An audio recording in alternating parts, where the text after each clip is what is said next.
స్కందాగ్రజ channel ప్రేక్షకులకు నమస్కారం. 20వ శ్లోకం సుబ్రహ్మణ్య భుజంగ స్తోత్రం.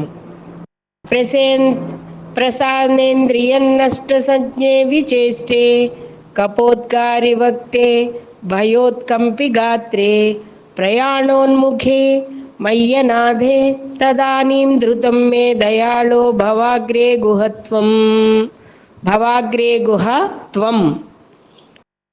ఇంద్రియములు చేష్టలుడిగి సృహ తప్పి ముఖము కపమును గక్కుచుండగా, శరీరము భయముచే కంపించుచుండగా, దిక్కులేక నేను ప్రాణప్రయాణమునకు సిద్ధుడనై ఉండగా, దయాస్వభావము గల కుమారస్వామి నీవు నా ఎదుట ఉందువుగాక.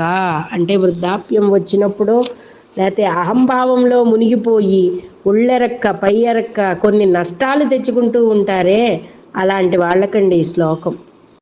ఇంద్రియములు చేష్టలుడిగి మన ఇంద్రియములు ఏమీ పనిచేయకుండా ఉన్నప్పుడు, నేను సృహ తప్పిపోయి ఉన్నప్పుడు, ముఖమునందు ఈ దగ్గిన కపవంతా ఉంటుందే అది మన మొహం మీద మనకే పడినప్పుడు, ఆ వృద్ధాప్యంలో ఉన్నప్పుడు, ఈగలు ముసిరేసి క్రిమికీటకాదులతో మనం ఉన్నప్పుడు, శరీరము భయంతో ఉంటుంది. వృద్ధుడిని అయిపోయాననో, లేకపోతే ఏమీ చేతకాని వాడిని అయిపోయాననో, అటువంటి సమయంలో భయముతో నేను దిక్కులేక కంపించిపోతూ ఉన్నప్పుడు, నేను ప్రాణప్రయాణమునకు సిద్ధుడనై ఇంక ఈ ప్రాణం పోతే బావుండురా అనే పరిస్థితి వచ్చినప్పుడు, దయాస్వభావము గల ఓ కుమారస్వామి నువ్వు నా ఎదుటనే ఉండి నాకు ఆ భయకంపితుల యొక్క మనస్థిమితం లేని పరిస్థితుల నుండి నన్ను తప్పించి ఉందువుగాక.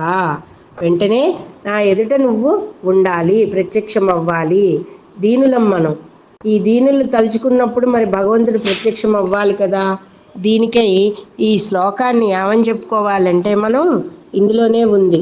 భయకంపిత పరిస్థితులైనప్పుడు, ప్రాణ ప్రమాదం వచ్చినప్పుడు, ఆపదల్లో ఉన్నప్పుడు, ఇంక ఇతరత్ర కష్ట సమయాలలో ఇది గనక మనం ఈ శ్లోకాన్ని పఠిస్తే సర్వత్రా మనకి విజయం లభిస్తుంది.